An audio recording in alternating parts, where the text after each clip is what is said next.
Welcome back to Draft House. We are going through every NFL team and doing a mock draft for them before free agency, and then we'll do it again after free agency. Today, the New York Giants are on the clock. They have pick number five. They have been a team that has won a lot of late season games that has hurt their draft stock, and that is not something that the fans are excited about, but they should be excited about. Jackson Dart had a pretty good season, albeit getting banged up. Cam Skattebo as well. Tyrone Tracy at running back. Blake Neighbors is coming back. Possibly get a new head coach in here soon, and we'll see what they can do. With their first pick, I do like Wan'Dale Robinson. I think he's played really well, but I think another receiver for the outside would be really good with this pick. Now, Jordan Tyson could be off the board before this. If he falls to you, I think right now maybe lean going his route.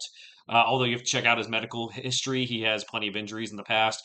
Carnell Tate would be a fine pick here as well. Could also trade down to a team who maybe wants one of the guys like Jeremiah Love up there at the top of the board. We'll go Jordan Tyson. I think he could be a good complement to this offense. Again, if healthy, the injury history scares me. If you want the more safe option, then go to Carnell Tate, who had a very good year as well. All right, so pick 37. Could be going corner. They have some serviceable guys. Could be going tackle or guard is what they want me to do. Um, let's go with Jennings Dunker, the tackle from Iowa. He's probably going to move inside to guard at the next level. I think the Giants' offensive line didn't play too poorly this season. I think just getting a little bit more juice could kind of help him out will be really good.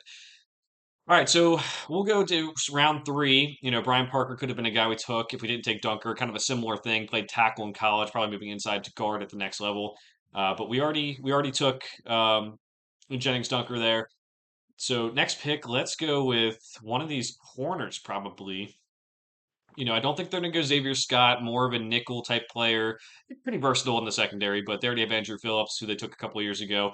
We'll go Will Lee, the corner out of Texas A&M, nicknamed the Blanket. Had some pretty good coverage during his time at Texas A&M. Can help out one of those outside corner spots. All right, so next pickup. Again, the last thing it wants me to take is maybe a tackle, but I don't think that's the biggest need for this team overall. We will just kind of see where the board sits here and see who we can take. Could double up on interior offensive lineman. Pat Coogan, the center from Indiana, would be a good pick here. Um, and if Dunker does help a tackle and has that flexibility to play tackle or guard, that you can really help things out there.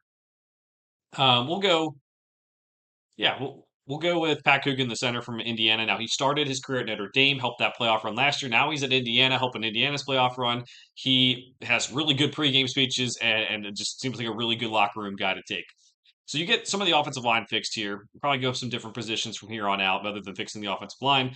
We'll go to our picks here now too. Again, you can see them: Jordan Tyson, Jennings Dunker, Willie, Pat Coogan. I think at this rate, round six, maybe a special teams guy, maybe someone who can be maybe a role player or a specific role.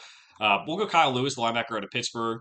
Did not have quite the season I was really expecting out of him this past year, but still had a really good 2024 season. Maybe you can get more out of him at the pro level. All right, two more picks remaining back to back here. Um, this is going to be maybe something that people don't like, but I'm going to take Diego Pavia, excuse me, the Vanderbilt quarterback. Just the way Jackson Dart has continually kind of been bagged up. I think getting a developmental quarterback behind him and a guy who can run and give you something similar to Jackson Dart. It's not anywhere close, but something similar to Jackson Dart, I think would be good. All right, so the last pick here, again, looking for someone to possibly play special teams, get some positions that we don't already have picked here. Let's go with We'll go with Bud Clark, the safety out of TCU, very experienced, played there for a long time. Maybe can help you on special teams to start his career before maybe developing into more. So let's see what we did in this draft here. We're gonna get the grade from PFF. We have a B overall. Jordan Tyson, the wide receiver from Arizona State. Again, check out the injury history for him, and then the medicals at the combine will mean a lot. But very good player when he does play. Jennings Dunker, the tackle from Iowa. Again, play tackle at Iowa, probably moving more into guard at the next level. Will Lee, the corner out of Texas A&M with the fourth round pick, no third round pick for the Giants. I think it's going to give you some depth at that outside corner spot. Pat Coogan, the interior offensive lineman from Indiana, started to career at Notre Dame. Round six, we got Kyle Lewis, the linebacker from Pittsburgh. Diego Pavia, the quarterback from Vanderbilt, and Bud Clark, the safety from TCU. So let me know what you think of this draft down in the comments below. What was your favorite pick? What was your least favorite pick? We'll keep it rolling here with some teams coming up in the team mock draft series. For now, thanks for watching. We'll see you guys next time.